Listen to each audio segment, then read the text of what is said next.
How about now? Pete Ellenboss, missionary Pete Ellenboss, was going to speak, share, and be with you this week and with us, and he was sick. So I am the substitute. We're going to finish Deuteronomy today.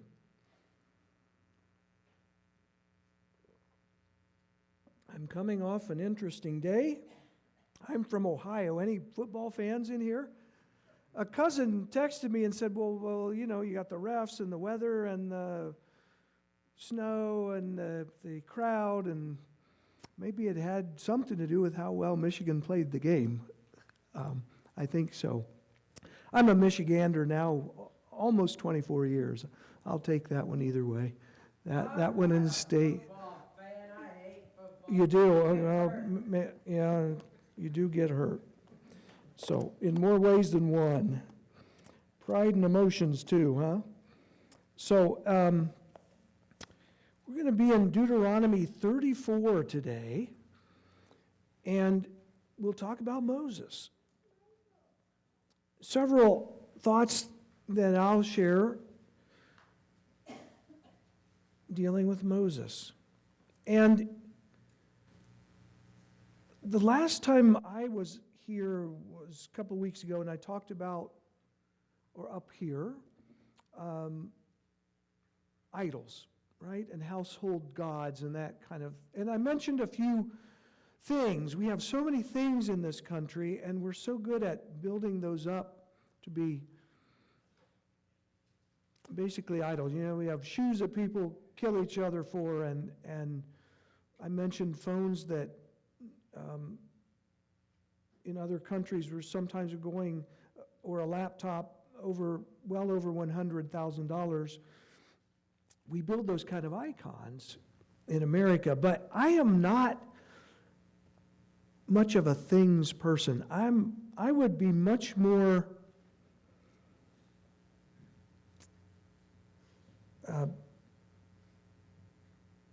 I guess susceptible would be the word, to idolize people than things.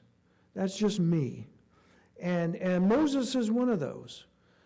I probably have looked at him and just, wow, what a leader.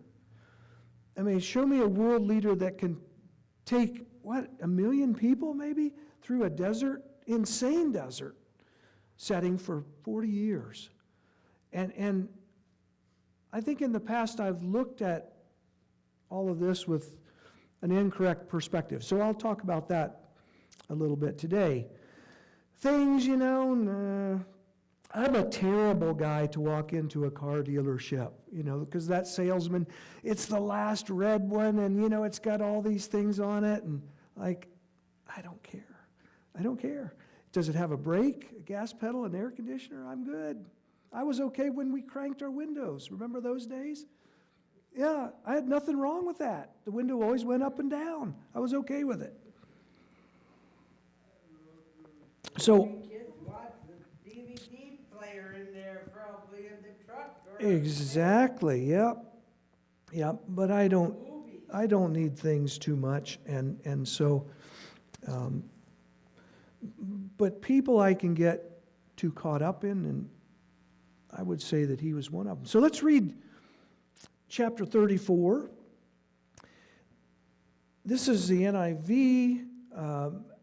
Then Moses climbed to Mount Nebo from the plains of Moab to the top of Pisgah, across from Jericho.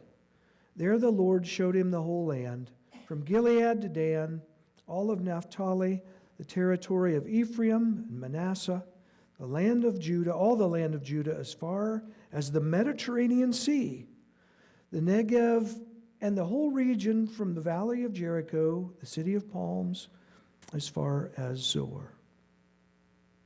Verse 4, the Lord said to him, this is the land I promised on oath to Abraham, Isaac, and Jacob, when I said, I will give it to your descendants. I have let you see it with your eyes, but you will not cross over into it. That's not the first time Moses has heard that message. Verse 5, and Moses, the servant of the Lord died there in Moab, as the Lord had said. He buried him in Moab, in the valley opposite Beth Peor, but to this day no one knows where his grave is. We know there was a dispute over his body. We know that from the New Testament writings. Verse 7, Moses was 120 years old when he died, yet his eyes were not weak, nor his strength gone.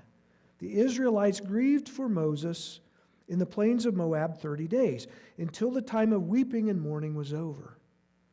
Now Joshua, son of Nun, and that's where Randy is heading with us next, was filled with the spirit of wisdom because Moses had laid his hands on him. So the Israelites listened to him and did what the Lord had commanded Moses. Since then, no prophet has risen in Israel like Moses, whom the Lord knew face to face, who did all those signs and wonders the Lord sent him to do in Egypt, to Pharaoh and to all his officials and to his whole land. For no one has ever shown the mighty power or performed the awesome deeds that Moses did in the sight of all Israel.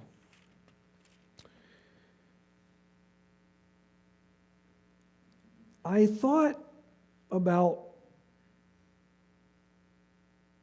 all of the things that Moses said to these people, and Aaron has shared quite a bit about those things. Some past, some present, some future.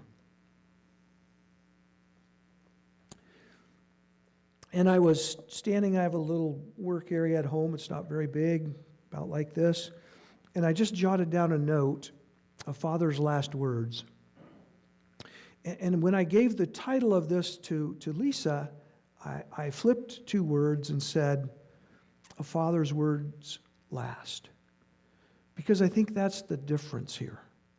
Moses did a very strong job, made a very strong case for passing on the true father's words, not just his own. And he knew that those words would last, and he knew that those words probably would be recorded forever for us. And here it is, this long, this many years later, and we're still, centuries later, reading and following these words and have them. A father's words last. In this case, that's proven to be very true. But I thought of, in particular, and I don't remember his name, and I didn't take time to look him up. A few years ago, there was a media-type guy, a journalist, and he found out he was dying. And so I think his son was probably 8 or 9 years old, and he said, I set about thinking and systematically telling my son, what do I really want him to know before I'm gone? Because in very short order, he would be walking through life at a very young age, facing a whole bunch of new stuff without me. And that was a given. And I think Moses really approached the people, and what ended up being the book of Deuteronomy, very much the same way. I think you see a father's love that says, I'm not going in. You're going to face a whole bunch of new things as free people that you've never faced before, and I can't follow this time, or I can't lead is a better way to say it. What's important for you to know? And he pinned for them all of these events and history and promises for the future that God would do for them, is what he did. And I think it is a very loving approach if you think about it. And at times, maybe brutally honest, but these people had been in captivity for hundreds of years. They come out of captivity, the old generation dies off, And they had been in freedom, but they had been in this desert situation now for decades. And they had never lived in a free society with free choices. All of you as parents go through that, or if you're a kid, you go through that struggle with your parents. I want more freedom. I want more independence this year. You may not say it that way, but we go through it. And your parents have lived through society in the world, and they know all of the pitfalls out there, and they're trying to protect you from some of that, right? And we struggle with that. My father and I struggled. At 18 years of age, I was painting houses with my cousin, graduated from college, not sure what I was going to do, or graduated from high school, not sure what I was going to do yet. I think my father looked at me and like, get your head screwed on and do something. We're telling you we'll pay for college. I wasn't ready yet. But see, my father at 18 fought World War II. He was in the Philippines as a medic. It's totally different. And we really struggled through that period. And my mom reminded me of that. You have to understand the difference between, he turned 18 and was drafted. First night he ever spent away from home was in a military camp, getting ready for World War II. You grow up fast. But we struggle with those things. And these people will too, and Moses knew that.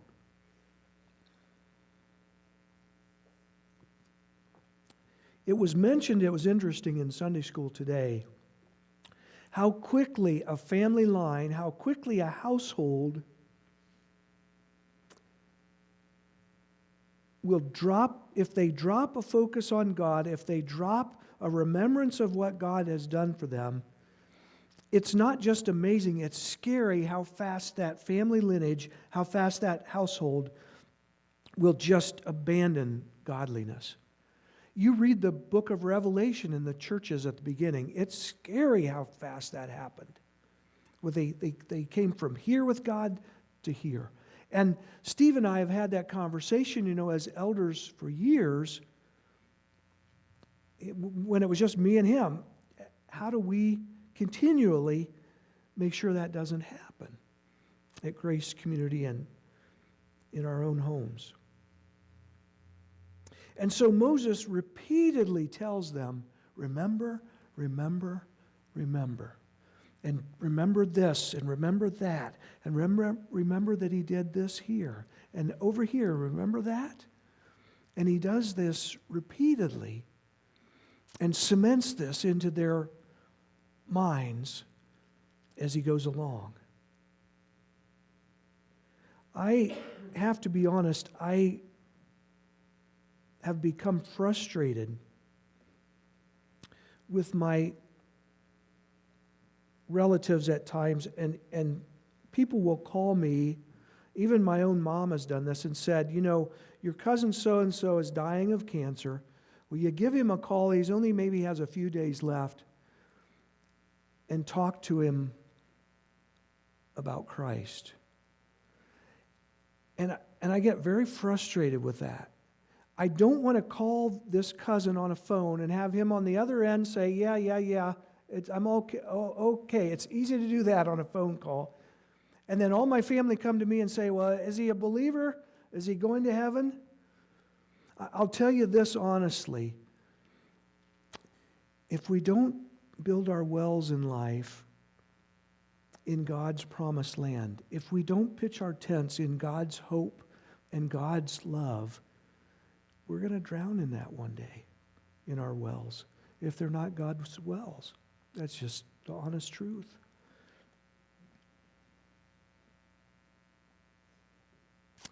What I've done with relatives and said, so-and-so's down there, and he will go in, and I want someone to go in and talk with him face to face. And why did all of you that were next to him these years not worry about that? It bothers me.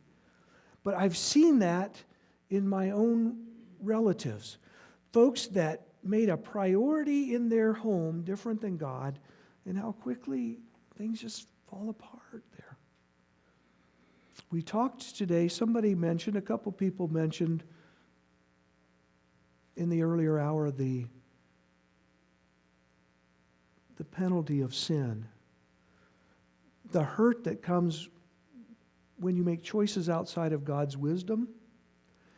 I'll tell you, you talk to a pastoral type person that's sat across a desk from people and families and married couples for 30 years who's seen what sin can do. You'll hear a testimony for sticking with God. Somebody that's counseled people through decades and seen the hurt and the pain that not remembering brings you to. And it's good to listen to those guys. They have quite a perspective. So, Moses tells them, and he tells them, and he repeatedly tells them again, this is the good stuff, and it's all about God. And we need to remember that. And God takes him up and shows him the entire promised land. However that happens, it's probably similar to Satan taking Christ up on a pinnacle, right, or up on the mountain, showing him all of the kingdoms of the world. The titans of this world, of this universe, are not bound by space and time like we are. They just aren't. Either of them. And whatever happened with this, I don't know exactly. But Moses got to see a long, long way in this moment.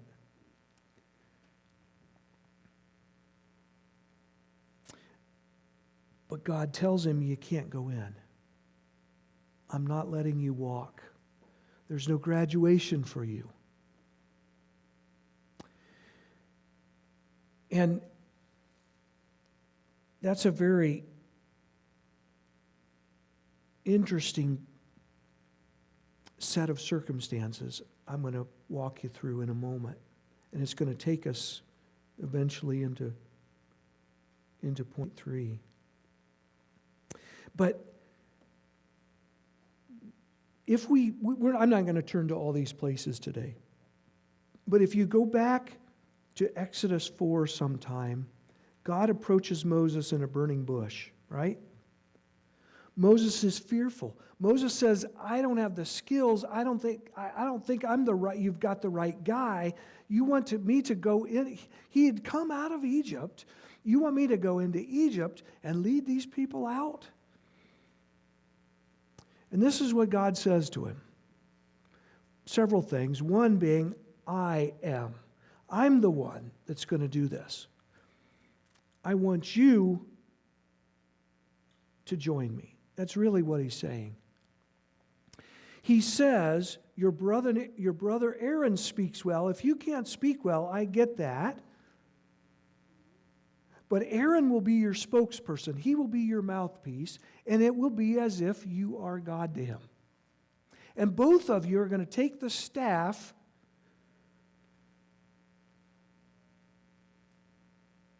that Aaron is walking with, and you're going to take that staff and you're going to use that staff. It's going to become a tool, and we're going to do miracles with it. And God paints a little picture, maybe not so little, of the Trinity. Of Moses as God, Aaron as the spokesman, Christ, and they both possess this staff, and it's going to be the tool that performs miracles. In Exodus 7, Moses will use that staff in a very unique way. God is plaguing the most powerful nation on earth, Egypt. And he says, strike the Nile River, right? Strike the waters with that staff. It's going to turn to blood. And Moses does so, and it putrefies the waters, and a curse that's just otherworldly hits those people with a water source that they very much not just relied on, but worshipped. It was really one of their gods, I think. Fast forward up to Exodus 17. God says, Moses starts off by saying, I've got no water. What are we going to do? People are griping. God says, I want you to take the same staff that you performed a curse with, that you struck the Nile with. And you see that rock? I want you to strike this rock, and water's going to come out. And that's exactly what Moses does. He strikes the rock, and water comes out. Now, the picture of Christ is complete. Paul says in his writings that rock was a spiritual rock they all drank from, and that rock was Christ. Christ was only struck once, was he not? For our sin. It didn't have to be redone. Paul says that in Romans. Peter says that. In Hebrews it tells us that. You don't go back and re-crucify Christ. And in fact, when you get over to Christ, literally to Christ at his death, he is struck with a staff at the end of his life. And what pours out? And blood and water. Yep. And they've seen that happen in symbol, at least right in front of them.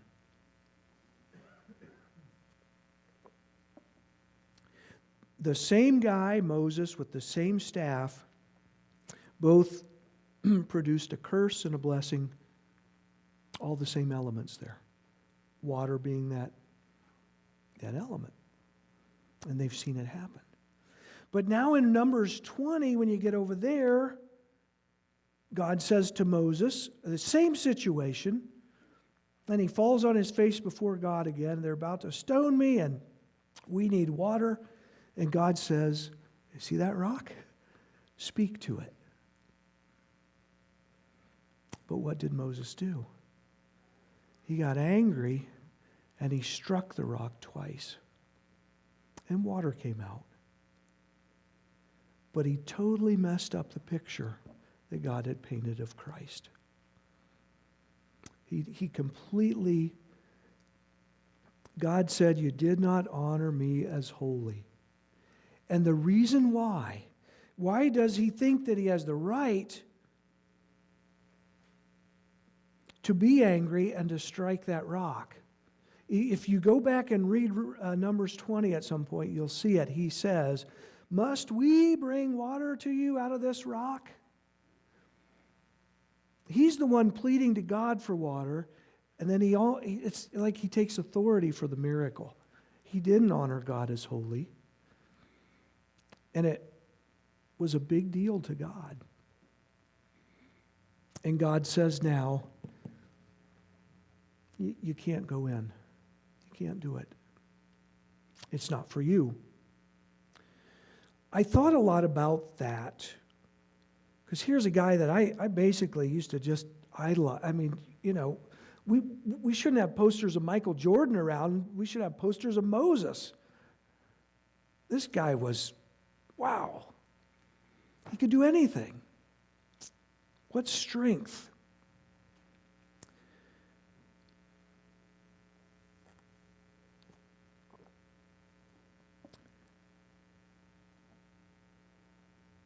But he was human, wasn't he? And just like you and me, he made mistakes. Well, welcome to humanity.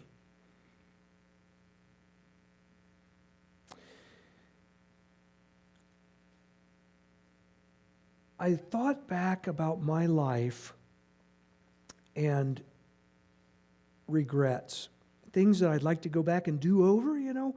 You ever hear these celebrities, Jimmy Fallon and what's the other one that's on now? Maybe is his name Jimmy Kimmel? And you remember Jay Leno and Conan O'Brien and Johnny Carson, and they constantly have these stars on. And I've heard so many of them sit there and say, I have no regrets. Nothing I've done in life would I worry about or feel badly about. No regrets at all. Well, that's not me.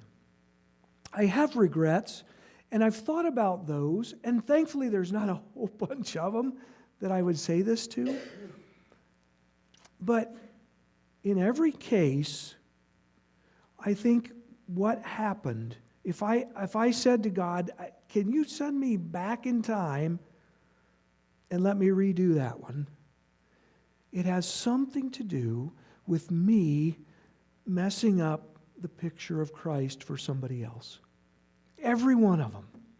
Every time I have a big regret that I get a little older, I wish I wouldn't have handled it that way. Every one of them has exactly this to do with it. I just didn't portray God clearly. I botched the picture. And I did it in a very real way. And you can't go back and do those things over. That's just life. I wish I could, but I can't. And God has forgiven me and loves me. And Kent, you mentioned that God cares for you, and that's always the big part of the picture. Not my failures, but His strengths in getting past that. No different, I don't think, than Moses. And no, you can't go in.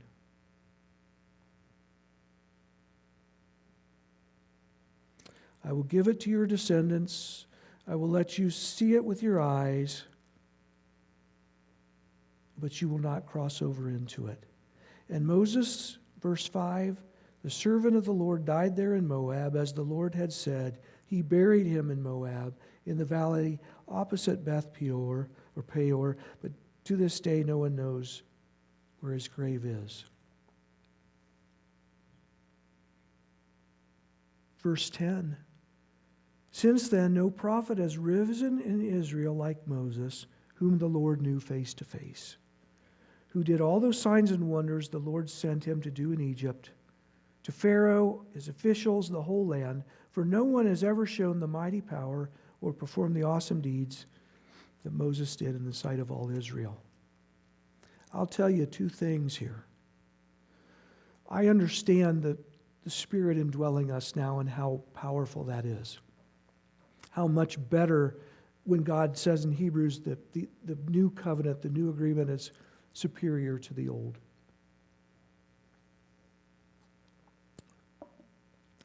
But I'm telling you, if I understand what I'm reading here, and I've read it in different translations, different versions of the Bible, God personally attended to his burial,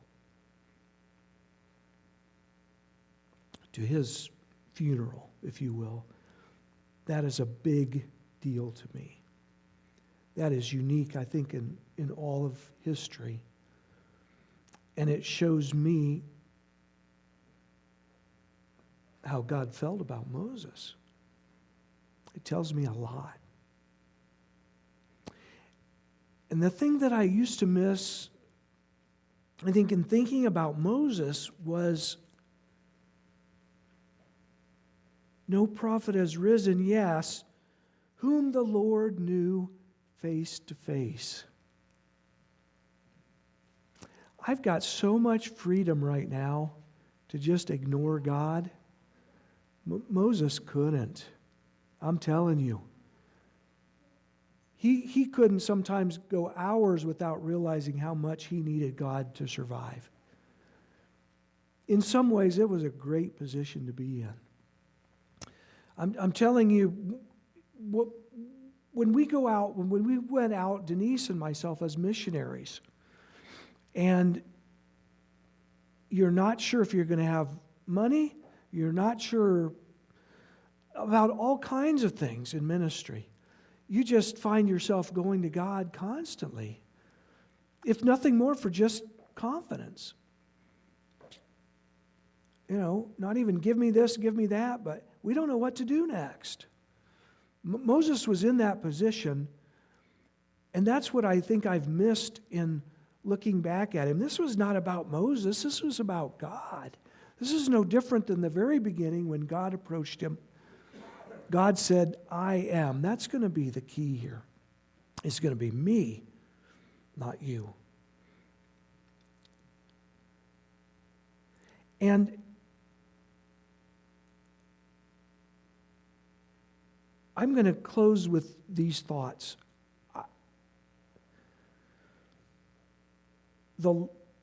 Probably the last thing that I've noticed about Moses in just reading about him through years, listening to people preach, maybe reading some in a commentary, a Bible dictionary, the last thing that I've realized has been the most important to me. And that is this. This guy didn't want to go in the first place. God enlists him, commissions him. He walks into the most powerful nation on earth, one of the most powerful in history, and walks out with a mountain of people. He then spends 40 years wandering around this incredibly harsh desert environment with at least some of them griping the entire time, right? And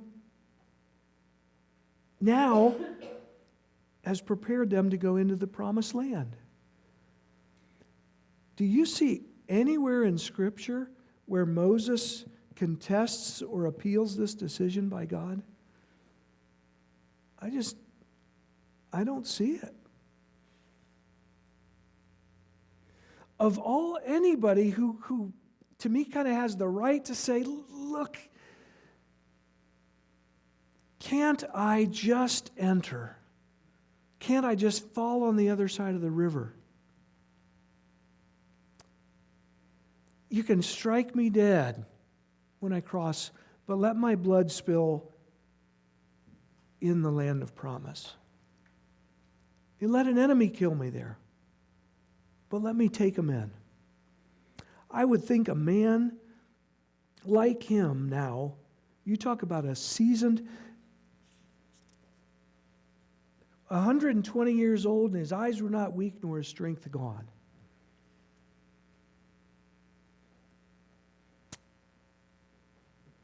Just to ask, can't I just finish this?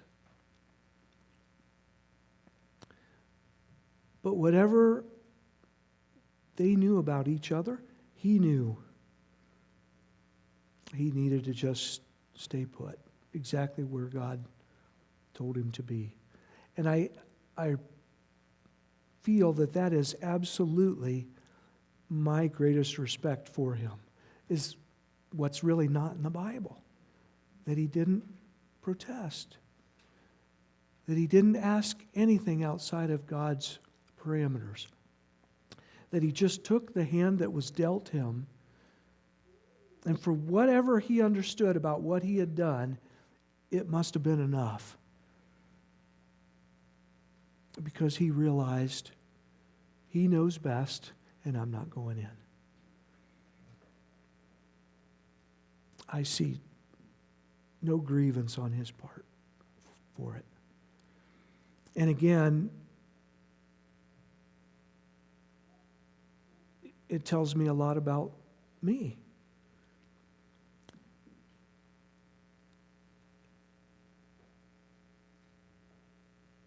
You face things in life. Sometimes you haven't done anything to get there. But we just need to take the hand that we're dealt, for whatever reason it's there, and live in the parameters that God has given us.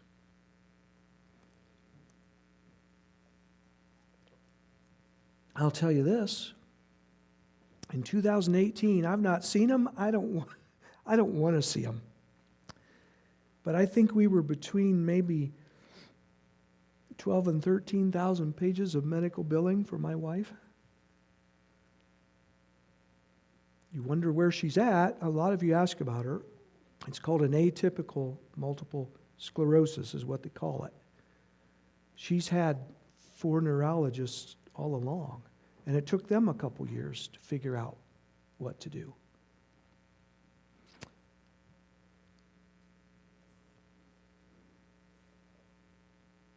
for the